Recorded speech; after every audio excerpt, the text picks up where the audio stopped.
बिल्कुल।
अस्सलाम वालेकुम students.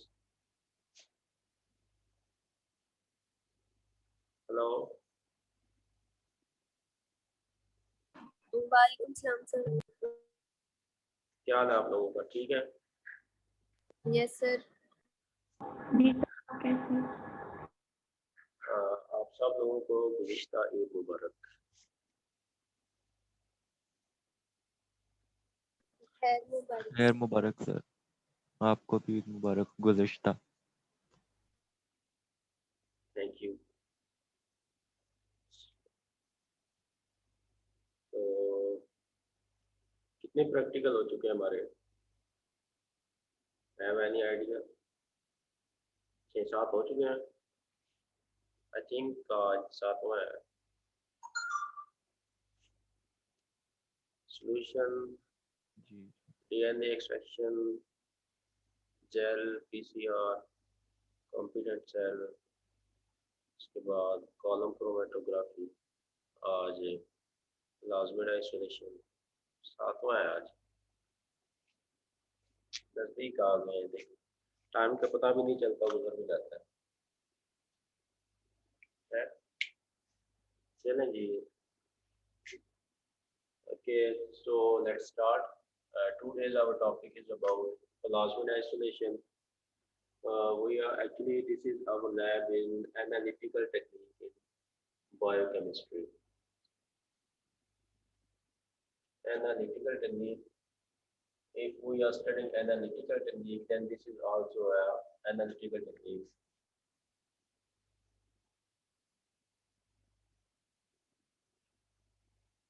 Analytical technique in biochemistry, और इसमें जो आज का आपका टॉपिक है that is about plasmid isolation. Plasmid क्या होता है? आप कहते हैं कि आपके पास जो बैक्टीरियल सेल होता है, this is your bacterial cell typical. तो इसके अंदर क्या होता है, एक इसका अपना सर्कुल, जो इसका डीएनए होता है, एक तो सिंगल स्ट्रैंडेड होता है और लीनियर फॉर्म में होता है, फ्री फ्लोटिंग होता है, और एक इस फॉर्म में होता है कि एक डबल स्ट्रैंडेड और सर्कुलर फॉर्म में होता है, जो कि एक इन्वेलप के अंदर होता है। तो इसको आप क्या कहते हैं? This is called your plasmid. And यही प्लाज्मिड क्या करता है कि जब क्या हो रही होती है, कॉन्जुगेशन हो रही होती है। Conjugation actually is a type of sexual reproduction in your bacteria. तो क्या होता है कि यही प्लाज्मिड किस में इन्वॉल्व होता है कि जो आपकी कॉन्जुगेशन हो रही होती है, इसी के थ्रू क्या होता है कि इन बैक्टीरिया के अंदर क्या आती है, वेरिएशन आती है। वेरिएशन कैसे आती है कि ये एक एफ पॉजिटिव हो गया और इधर से एक और बैक्टीरियल सेल आता है, ठीक है, उसके अंदर भी क्या क्या होता है, ऐसे ही प्लाज्मिड होता है। और इन प्लाज्मिड से पहले क्या बनता है, इनमें सेक्स पिलाई बनता है।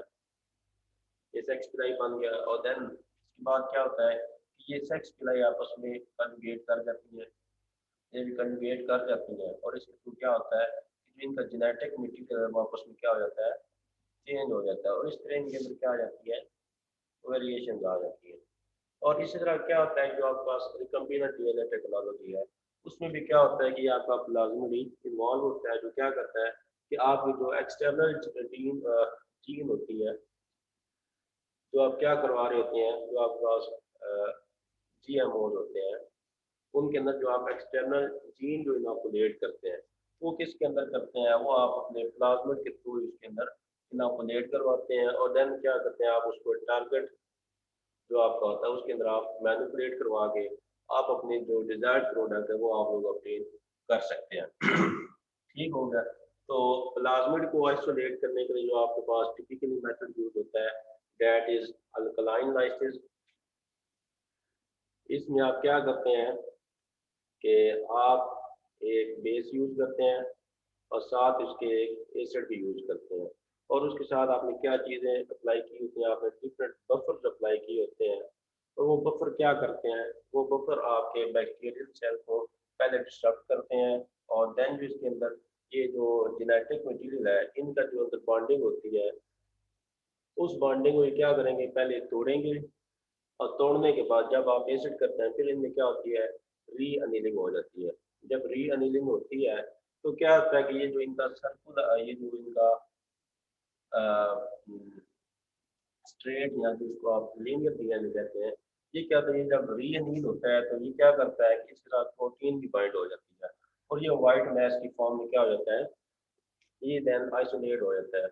और ये जब रीअनील होता है तो ये क्या करता है, ये मैश के साथ जो आपके पास डेब्रिस बनेंगी उसके अंदर ये डिजॉल्व नहीं होगा, बल्कि ये क्या होगा कि सोलुबलाइज हो जाएगा आपके पास, जो इसमें आपने सॉल्यूशन अप्लाई कर लिया है। देन आप क्या करते हैं, इसको देन आप इसकी अल्कोहल के थ्रू क्या कर लेंगे, इसको आप लोग ऑब्टेन कर लेंगे आफ्टर वॉशिंग। तो इसमें बेसिकली आपके पास क्या होते हैं, डिफरेंट सॉल्यूशंस आप लोग अप्लाई करते हैं।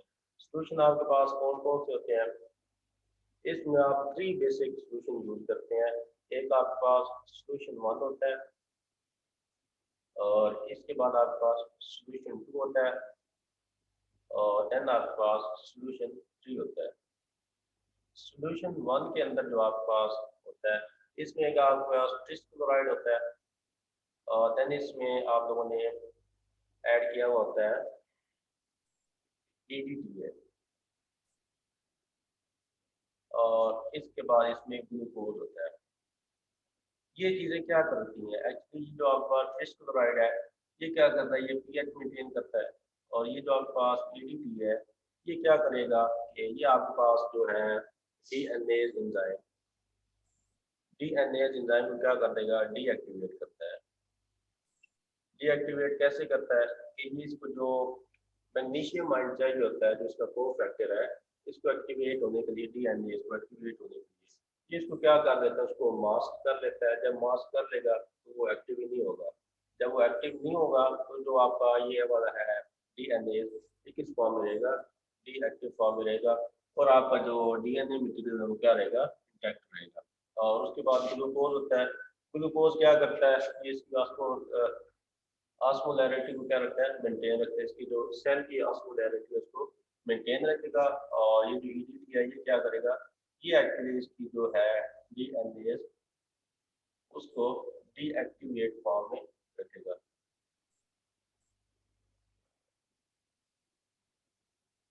अच्छा, देन आपके पास आ जाता है सोल्यूशन 2। सोल्यूशन 2 में एक्चुअली क्या क्या होता है, एक इसमें बेस होती है, स्ट्रॉन्ग बेस होती है, NaOH होता है, और साथ इसमें आपने ऐड किया होता है SDS। और ये वाले जो बफर हैं ये दोनों ये एक्चुअली क्या करते हैं कि जो इसकी सेल वॉल है, bacterial cell wall, this one, इसको भी क्या करता है, इस बैक्टीरियल सेल वॉल में क्या कर देते हैं, बैक्टीरियल सेल वॉल को थोड़ा फोर्स कर देते हैं। फोर्स करने का मतलब क्या है, इसको थोड़ा डीएक्टिवेट करना स्टार्ट कर देते हैं। लेकिन जब आप इसमें क्या चीज़ ऐड करते हैं, SDS ऐड करते हैं, तो क्या होता है, इसकी जो मेम्ब्रेन्स हैं वो क्या हो जाती है, वो डिस्ट्रक्ट हो जाती है। और जब मेम्ब्रेन डिस्टर्ब होंगी तो इसके अंदर जो जेनेटिक मटेरियल है, दिस वन, ये वाला जो आपका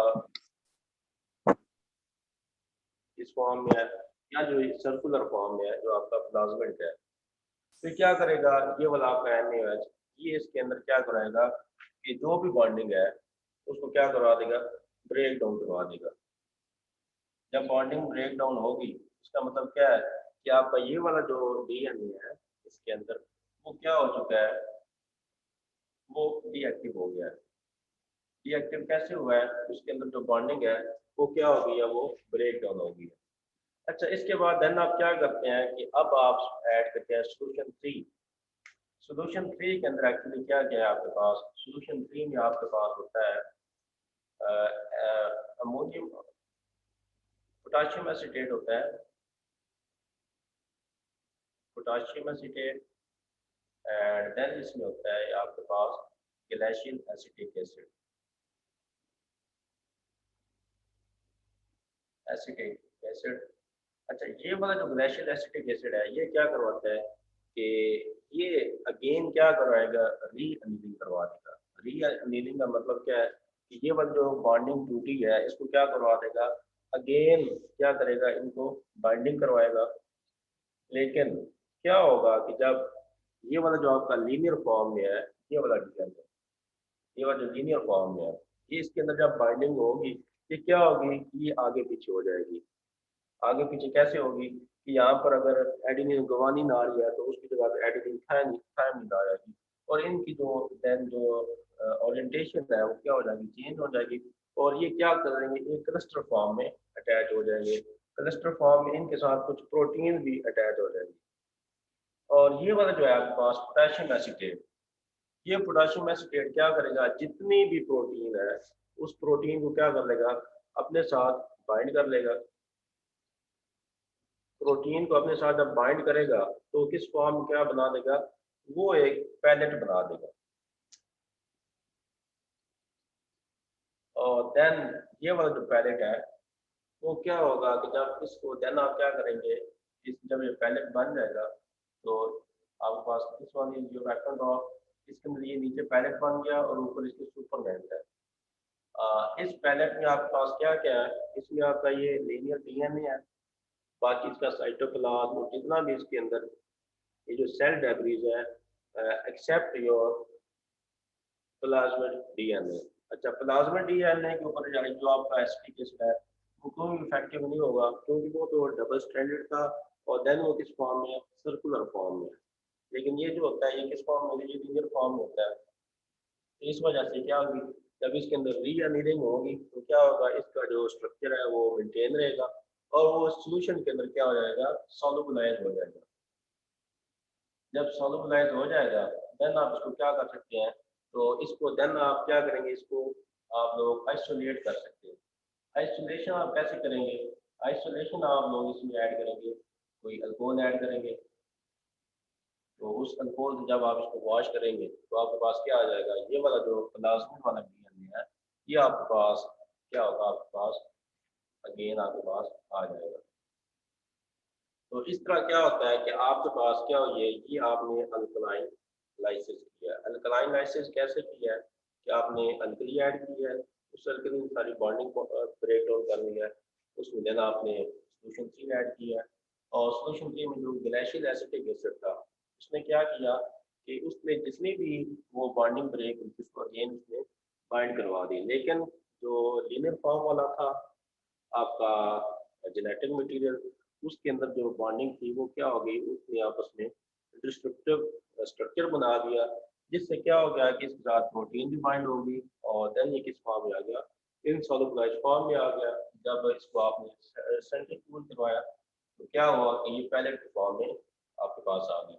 लेकिन जो आपके पास ये प्लाज्मिड वाला जो आपके पास डीएनए था जो सर्कुलर फॉर्म में था, सर्कुलर फॉर्म में होने की वजह से क्या हो गया, वो एक तो इसकी बॉन्डिंग जो बाइंडिंग थी रीअलाइनिंग वो सही रही, और सेकंड वो क्या होगा, वो इंस्टीट्यूशन के अंदर सॉल्युबलाइज हो गया। और देन जब आपने इंस्टीट्यूशन को अगेन किसी अल्कोहल में जब इसको वॉश किया तो वॉशिंग के बाद आपके पास क्या आ गया, आपका ये पैलेट की फॉर्म में आ गया। और इसी पैलेट को आप क्या कह रहे हैं कि ये पैलेट आपके पास है जो आपका प्लाज्मिड है। ठीक है, तो इस तरह आप क्या करते हैं कि आपके पास जो भी बैक्टीरियल सेल होता है उससे आप इस प्रोसीजर के थ्रू क्या कर सकते हैं, आपका जो होता है प्लाज्मिड को आप लोग आइसोलेट कर सकते हैं। ये इसको जनरली हम इसको ऐसे करते हैं, अगर हम इसका प्रॉपर वे देखें इसमें क्या क्या चीज़ें आपको रिक्वायर्ड होती हैं, तो उसमें हमारे पास सबसे पहले जो हमने देखना होता है कि हमारे पास कल्चर होना चाहिए, हमारा जो डिजायर्ड कल्चर है जिसमें से हम प्लाज्मिड को आइसोलेट करना चाह रहे हैं, वो हमारे पास होना चाहिए।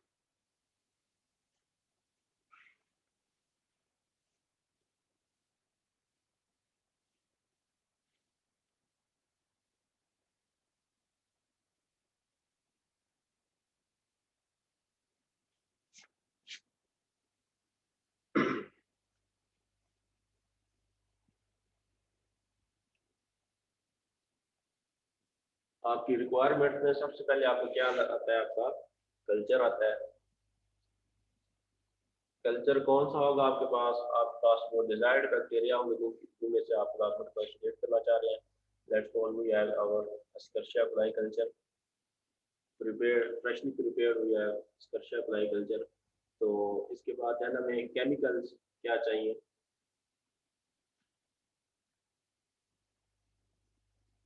केमिकल्स में हमारे पास डिफरेंट सॉल्यूशंस होते हैं, उनको हमने डिफरेंटली कैटेगराइज किया हुआ है।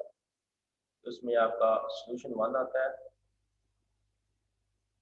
देन आपके पास सॉल्यूशन 2, और इसके बाद आपके पास सॉल्यूशन 3। सॉल्यूशन 1 में आपके पास क्या क्या आता है। सॉल्यूशन 1 कंटेन ट्रिस्क्लोराइड, देन इसमें ह्यूमिडिटी है, और देन इसके अंदर ग्लूकोज। ये तीनों चीज़ें आपके सॉल्यूशन 1 के अंदर प्रेजेंट होती हैं।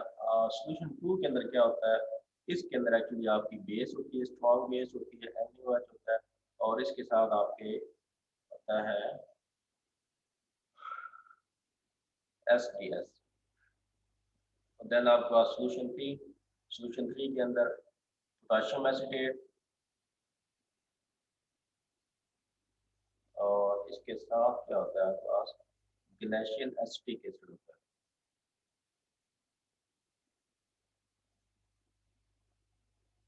ठीक है। अच्छा, इसको अब आपने कंटिन्यू कैसे करना है, इसको परफॉर्म कैसे करेंगे। इसको परफॉर्म करने के लिए सबसे पहले आपके पास क्या होना चाहिए, कल्चर है। तो कल्चर में से आपके जो सेल्स हैं उनको आपने पहले आइसोलेट करना है। उसको आप आइसोलेट कैसे करते हैं, अगर ये आपका कल्चर है किसके अंदर, एल्पी ब्रॉथ के अंदर है, जिससे और एल्पी ब्रॉथ, तो आप क्या करते हैं, इस एल्पी ब्रॉथ में से आप ले लेते हैं कि आपके पास एप्पल ड्रॉप होती है, डिफरेंट इनकी होती है कैपेसिटी होती है। तो इसमें आप ले लें अराउंड अबाउट 3 ml या फिर 5 ml, मैक्सिमम 3 ml आप ले सकते हैं। 3 ml लेके तो इसको आपने क्या करवाना है, इसको अब आप सेंट्रीफ्यूज करवाएंगे। जब आप इसको सेंट्रीफ्यूज करेंगे तो जो आपके बैक्टीरियल सेल्स है उनकी डेंसिटी ज़्यादा है, तो वो क्या करेंगे, वो बॉटम पे आ जाएंगे, पैलेट बन जाएगा, और जो ऊपर ये जो आपका मीडिया है, जिस मीडिया, तो इस मीडिया को आपने क्या कर देना, आपने डिस्कार्ड कर देना है। इस तरह आपके पास सेल्स आ जाएंगे। अगर आपको लगता है ये सेल्स आपके पास नॉट सफिशिएंट, देन आप अगेन यहाँ से कल्चर लेके इसको अगेन आपने क्या करना है, सेंट्रीफ्यूज करना है। तो जब आपके पास सेल्स सफिशिएंट सेल्स आ जाए तो देन उसके अंदर आपने क्या करना है, अब आपने अपने सॉल्यूशंस को 1 बाय 1 इसके अंदर ट्रांसफर करना है। First of all you would add your solution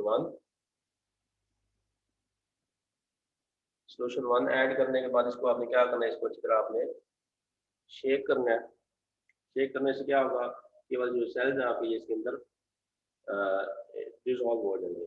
और देन उसके बाद अब आपने क्या करना है सेकंड स्टेप के अंदर, कि अब आपने अपना जो सॉल्यूशन 2 है वो इसके अंदर ऐड करेंगे। सॉल्यूशन 2 में एक्चुअली क्या क्या है, आपके पास SDS है और इसमें NaOH है। ये इनका मेन फंक्शन होता है। क्या करते हैं, ये सेल को डिस्टर्ब करेंगे और उसके अंदर जो NaOH है वो क्या करेगा, जितनी भी DNA के अंदर बॉन्डिंग है उसको क्या कर देगा, ब्रेक डाउन कर देगा। आपने सॉल्यूशन 2 ऐड कर दिया, ये आपने कितना कितना ऐड करना है,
सोल्यूशन 1 आपने 1000 ml ऐड करना है, 1000 माइक्रोलीटर। और सोल्यूशन 2 आपने, this one is your solution 2, ये आपने 200 माइक्रोलीटर ऐड करना है। और ऐड करने के बाद इसको आपने क्या करना है, इसको आपने अच्छी तरह शेक करना है। जब शेक करेंगे तो इसके अंदर क्या बन जाएगा, इसके अंदर आप देखेंगे कि इसका जो अपर लेयर है इस पर क्या आ जाएगी आपको, जैसे झाग आ जाती है, क्या कहते हैं इसे, फोम। फोम आप इसके ऊपर नजर आएगी। वो फोम क्यों बनेगी कि जब आप एसडीएस के अंदर ऐड करेंगे तो उसने क्या करना है कि उसने उसकी जो सेल वॉल है उसको क्या कर देगा, डिस्ट्रप्शन होगी। तो उसके नतीजे में क्या बनेगी, फॉर्म बनेगी। और उससे आपको अंदाजा हो जाएगा कि आपका एसडीएस जो है वो क्या है, वो इफेक्टिव है। और देन आपने क्या करना है कि जब आपने इसके अंदर इन्वर्शन के बाद सोल्यूशन 2 ऐड करने के बाद अब आपने अपना सोल्यूशन जो 3 है, सोल्यूशन 3 वो आप ऐड करेंगे 150 माइक्रोलीटर। सोल्यूशन 3 के अंदर एक्चुअली क्या क्या है, पोटेशियम एसीटेट और एसिटिक एसिड, वो अब आपने ऐड कर दिया, दिस वन। तो ये ऐड करने के बाद अब आपने क्या करना है, now you people will perform centrifugation. जब आप सेंट्रीफ्यूज करेंगे इसको,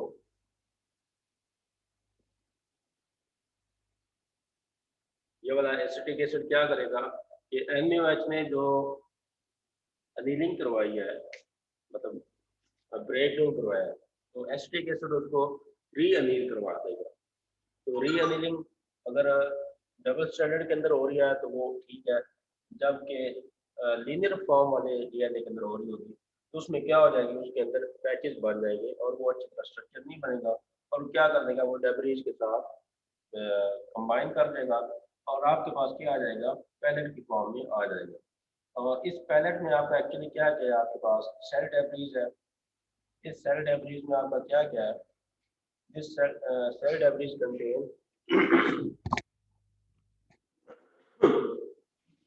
इस सेल डेब्रीज के अंदर आपके पास इसके प्रोटीन्स हैं, इसके अंदर जो इसके वॉल के अंदर मेम्ब्रेन के अंदर जो मॉलिक्यूल्स हैं वो सारे हैं।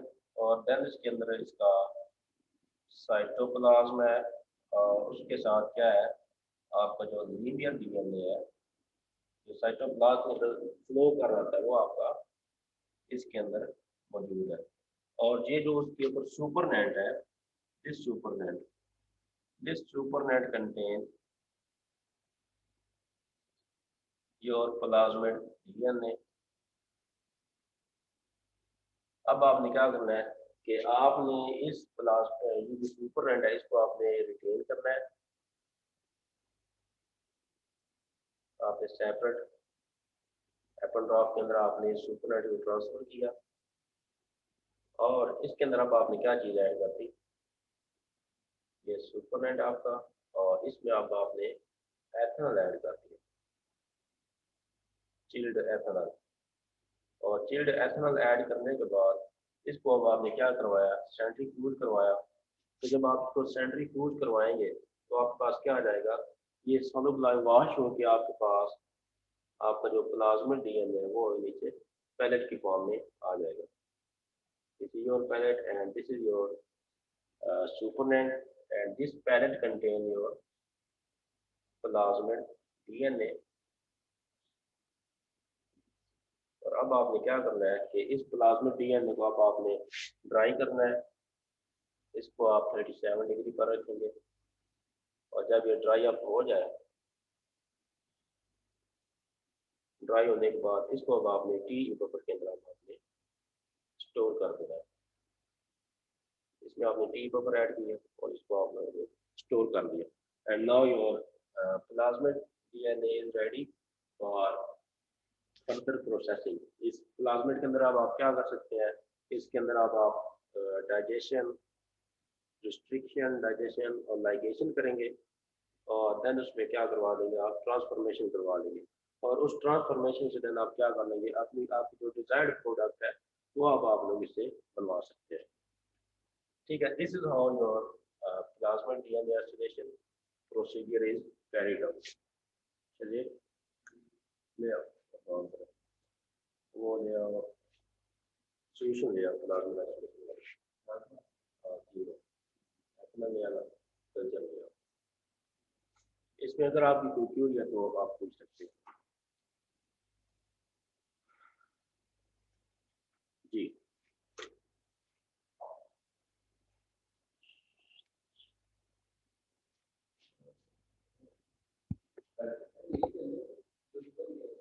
नहीं नहीं, हो गया हो, एल्बिडोल से ले आओ। हाँ जी, किसी को कुछ समझ आई है?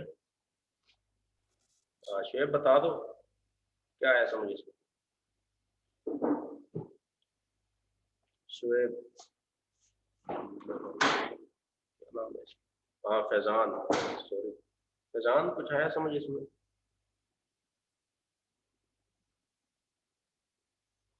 हाँ जी हदीका।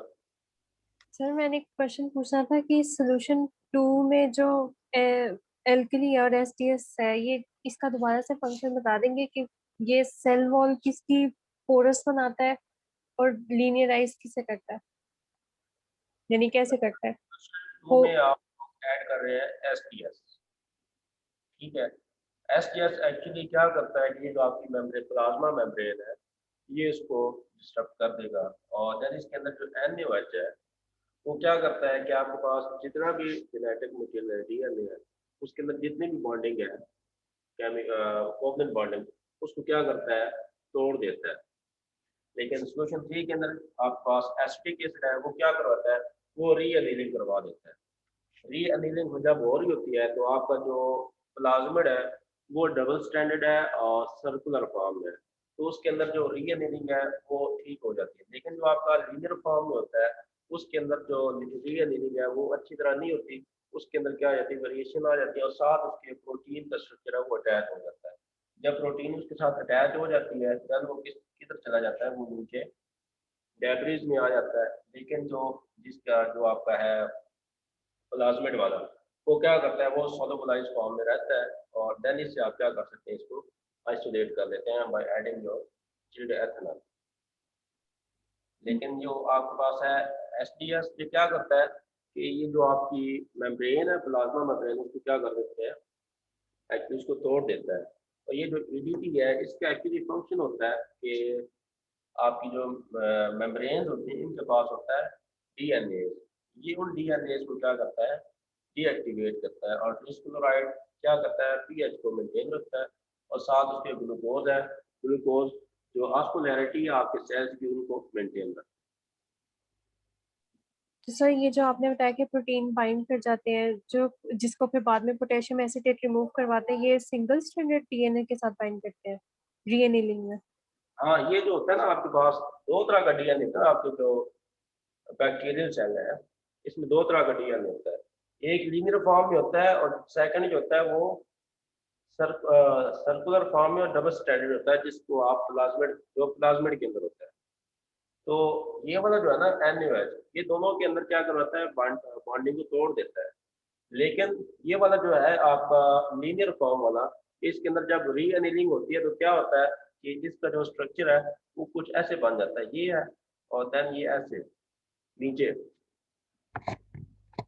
दिस वन, ये ऐसे पूरी अपनी अगेन लीनियर फॉर्म में नहीं आता, लेकिन ये इस फॉर्म में आ जाता है। जब इस फॉर्म में आता है तो साथ इसकी क्या बाइंड हो जाती है, प्रोटीन बाइंड होती है और प्रोटीन के साथ पोटेशियम एसीटेट में क्या कर लिया होता है, बाइंडिंग बना ली होती है।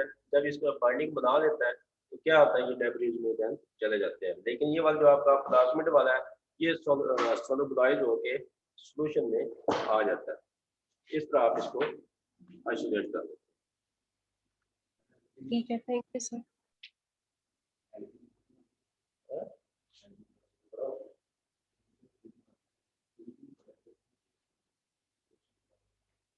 ठीक, किसी और की कोई नहीं है।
अभी अभी आप इधर एलबी बरौत भी पड़ी हुई हमारे पास, तो ये इंशाल्लाह हम नेक्स्ट लैब में परफॉर्म करेंगे। अभी मैं इसकी आपको वीडियो दिखा देता हूँ।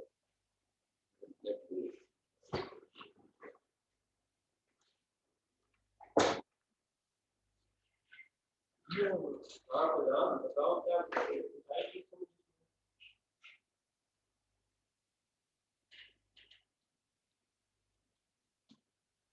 चला।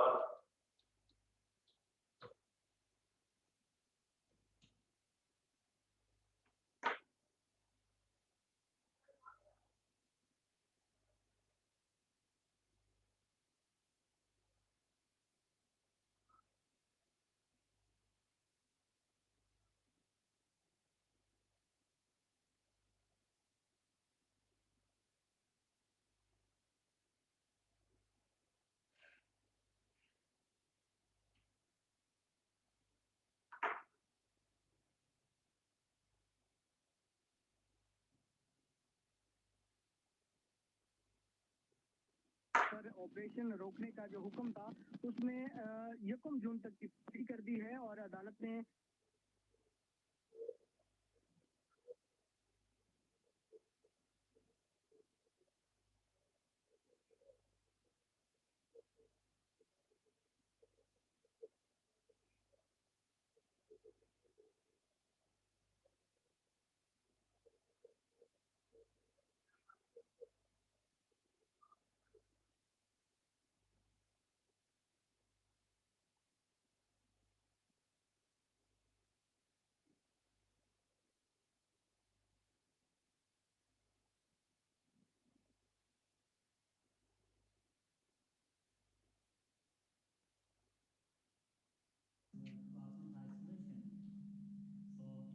plasmid solution, these are the steps.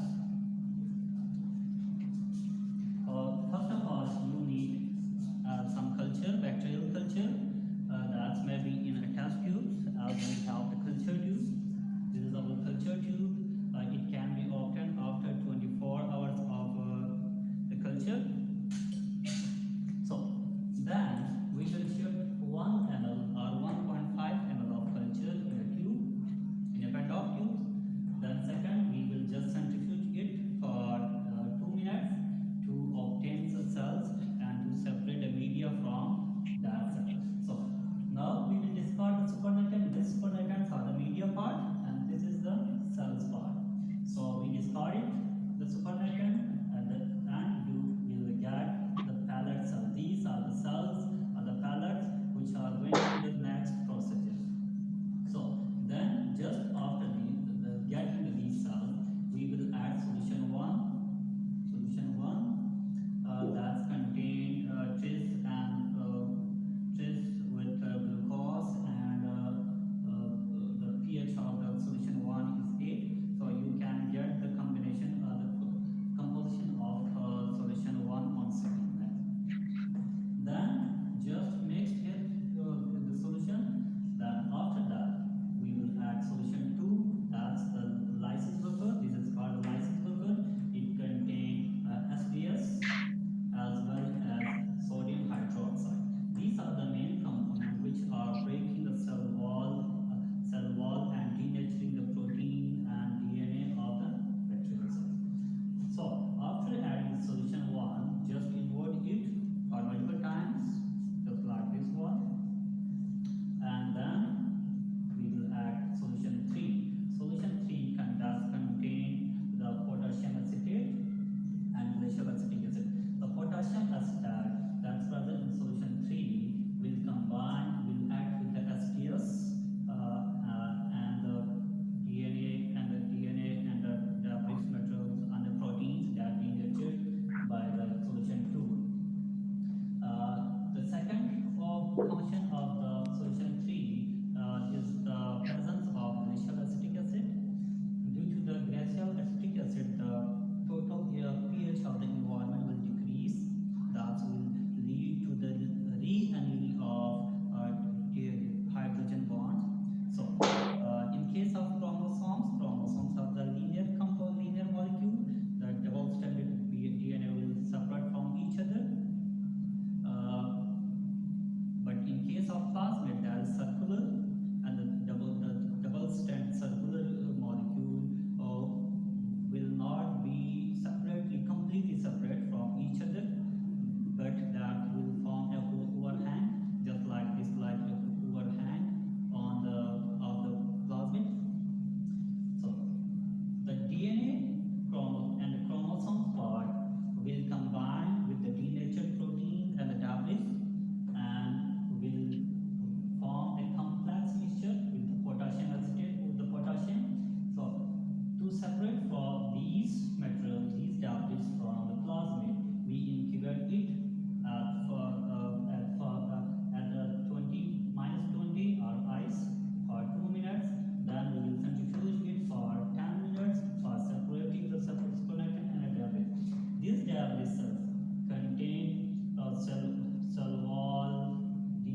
types of tips.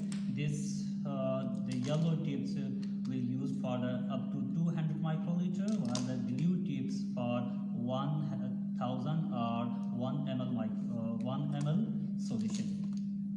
So we have this solution. This is solution 1. This is solution 2. This is solution 3, and this is ethanol. And we have cell culture. So first of all, we will add the cell culture. We will take 1 ml of cell culture. Okay. Then we will centrifuge it for 2 minutes at 12,000 RPM. We have centrifuge, and this is our pellet cells. Okay. Now we are going to add solution 1 and solution 2, solution 3. So according to the our procedure, we are adding solution 1, 100 microliter of solution 1, 100 microliter of solution 1, then 200 microliter of solution 2, then solution 3. Then we will place it for ice. Okay. So we are just adding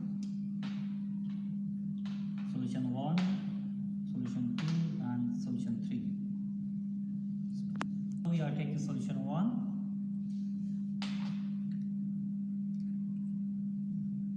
In the pellet cells. Then we will mix it one by inverting up down. Then we will add solution 2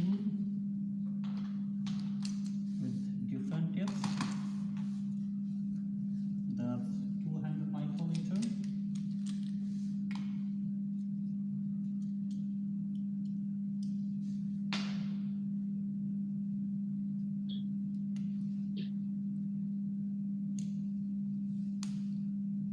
Invert this one. Then we will add 150 microliter of solution 3. That's this.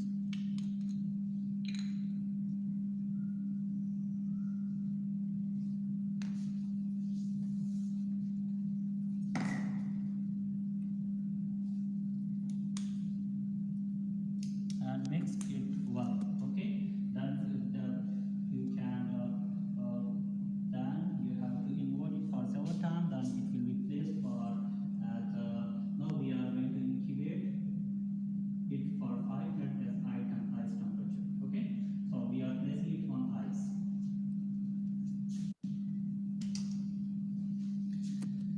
Now after centrifugation, at this step we are separating the debris from supernatant in this way. So we will transfer the supernatant into the next fresh tube. This is our fresh tube. So we are just, this should be carefully. So then, okay. Now we have the supernatant. We will discard our debris, and this is the solution that contains plasmid. So then we will add ethanol, 1 ml of ethanol. So for 1 ml we will this one 1 ml ethanol. This is ethanol with ice core.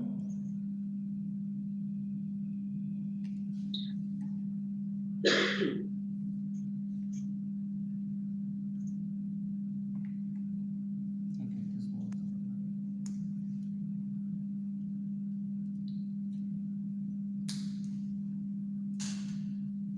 Then we will mix it and again centrifuge it for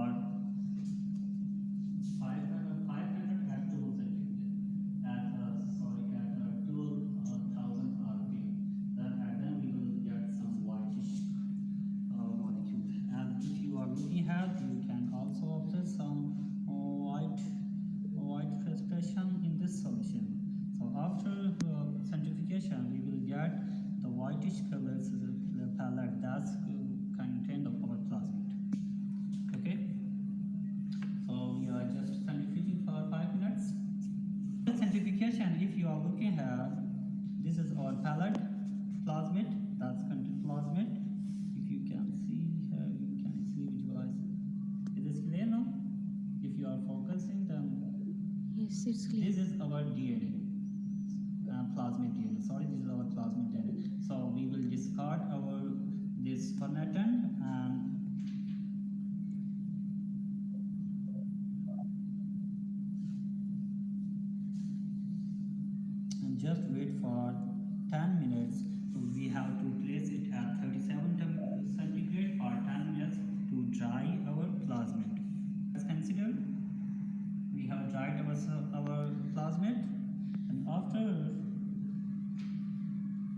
this we will add 30 microliter of double distilled deionized water or PCR water. So we are going to add 40 microliter. We are going to add 50 microliter. Okay, so this is water, distilled water. This should be double distilled water or PCR water. So we are just taking this and mixing our plasmid and mix it.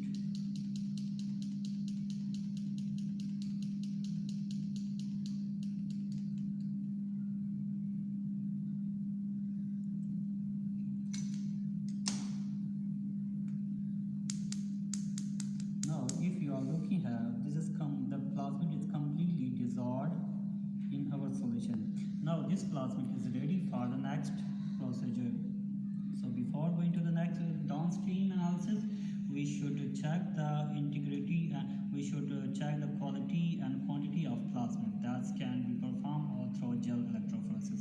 Okay, so we will perform gel electrophoresis in our next experiment. For today, this is enough.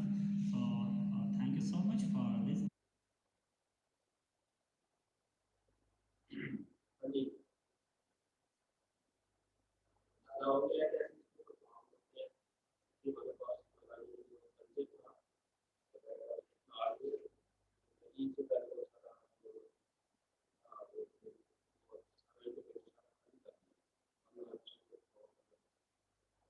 if you are ready to be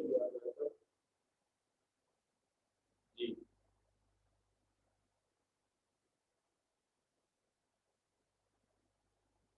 अच्छा I think everything is clear to you people. In your next lab you can have your we will be heard from plasmid isolation and computer cell preparation. From these two practical you will be heard. Okay.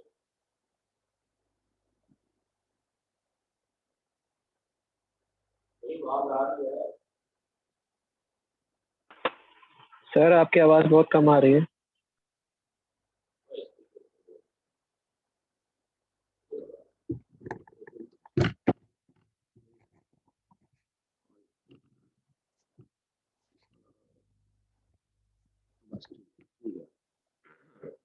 मैं कह रहा हूँ आपका next lab में quiz होगा from practical this practical plasmid isolation and computed cell preparation.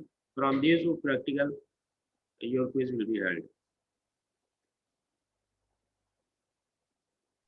Okay sir. ठीक है okay तो मुझे Excuse me, sir. आप Quiz दोबारा बता दें. plasmid isolation cell preparation competent cell plasmid isolation इन दोनों से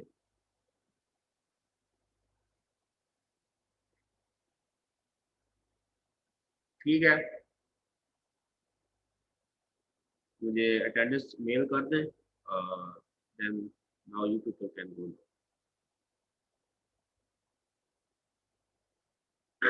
अटेंडेंस शेयर कर दें मुझसे स्क्रीनशॉट लेके फैजान आप मुझे मेल कर दो अटेंडेंस लेके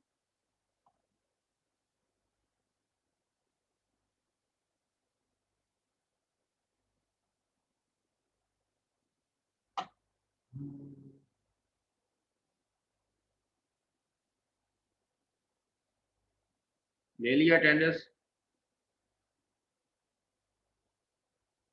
यस सर। चलो ठीक है इंशाल्लाह meet see you next week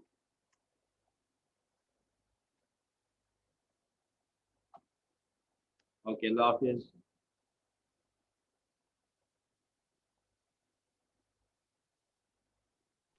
अल्लाह हाफिज़।